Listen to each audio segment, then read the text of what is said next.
Welcome to another round of Coffee and Donuts. I'm Frank. I'm the training director here at Armageddon, and this is where I answer your questions about becoming a police officer. Let's discuss.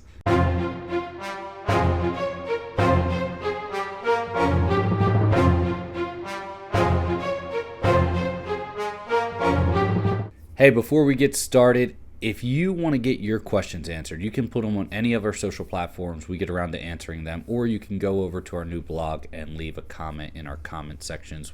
We allow you to leave it through multiple different means. But for any part of the blog or anything in there, we cover FTO, Academy, a lot more than just the hiring process. So go over there, take a look. Now let's jump in. I really like these questions. I want to go over them a little bit. I just passed my physical and written test. Now I am in the pre-background phase. What does that consist of? So every department is a little bit different, but on average, what you see with the pre-background phase, not every department actually even advertises this as its own phase, but it's when they're running your initial information. They're running your initial credit check. They're running your initial screening through, say, NCIC or any state databases for criminal activity. They're taking maybe an initial look at your application form, or maybe a pre-screening background check, a pre-screening PHS form. Just make sure there's no immediate felonies, no convictions of domestic violence, anything that would immediately disqualify you. So that's one aspect. The other aspect is they're starting to analyze and break down their top candidates. So if sometimes the pre-background phase can be a little bit more in depth. Other times, departments will call the pre-background phase or the PHS submission phase, where you're actually filling out your PHS and submitting it all the way through.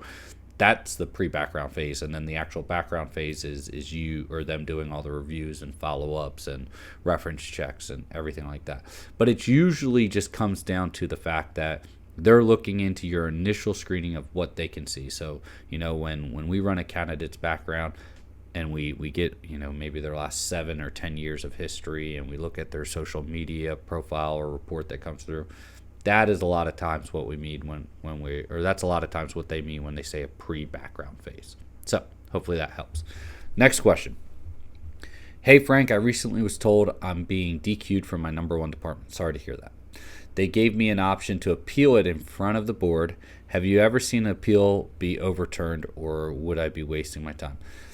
I'm going to be honest with you here on this one. I've never seen an appeal be overturned. I've been told about it from different individuals that I've assisted and different individuals that have left comments for me, but I've never personally seen an appeal be overturned.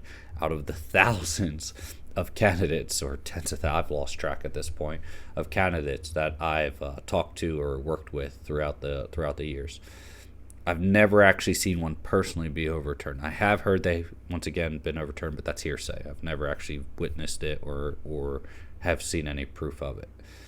Now, that being said, is if you have it in front of a board, that might be a different story. The other reason is why were you DQ'd? If I had more context there, which don't share your personal information on here, I understand that, but if I had more context to that, I would probably be able to tell you, hey, it doesn't look good for an overturn or anything. So sign up for a coaching call with one of the instructors. Maybe they'll give you some guidance on that. But yeah, typically I tend to see them not being ideal. A lot of times I don't even recommend a candidate reapply to the same department if they've been disqualified in any phase past the board interview. So if you didn't pass the written exam, if you didn't pass the physical exam, or you struggled with the board interview, I say, hey, yeah, we can reapply to that department when you're eligible. But if you were actually DQ'd from any of the other steps, it's going to be hard. And if that's your dream agency, I would recommend, as long as it's not a permanent DQ, I would recommend applying to another department where you do meet their eligibility, and then getting hired on, and then maybe lateraling down the line with some experience. All right, next question.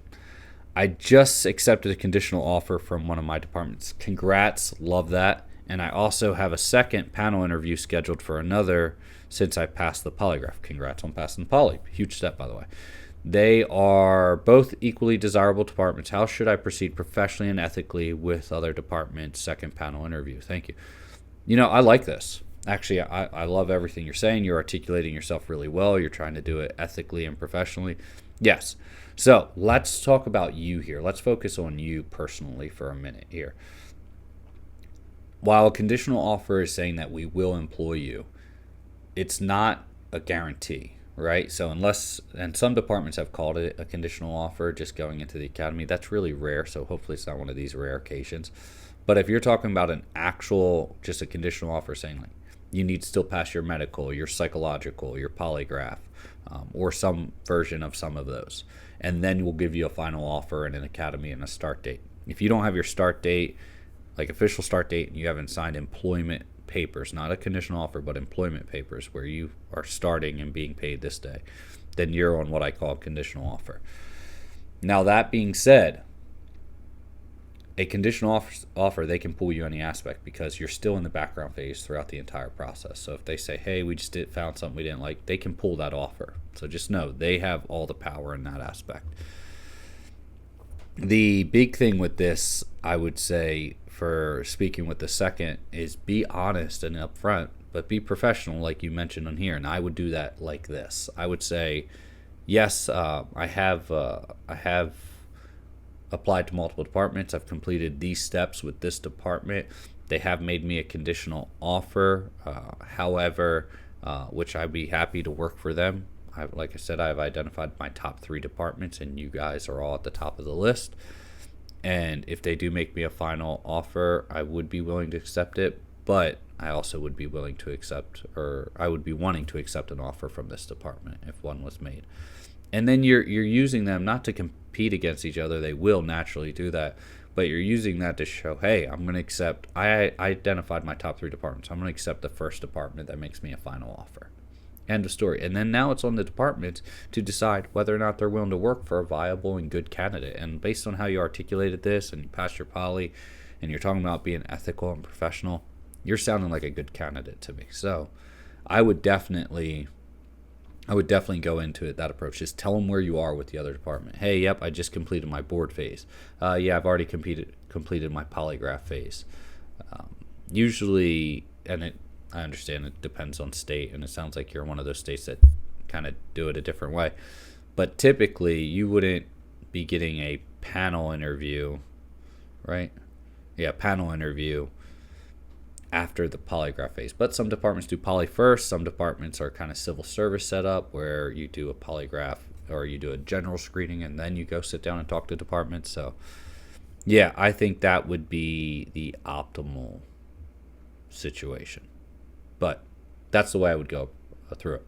So hope this helps. Once again, if you want your questions answered, go ahead, leave them in any of our comments. If you leave them over in our blog or you want to check out our new blog, go over to our website, scroll down to the bottom and click on blog, and you'll see a whole lot more on there as well. In the meantime, stay safe, and I will see you next time.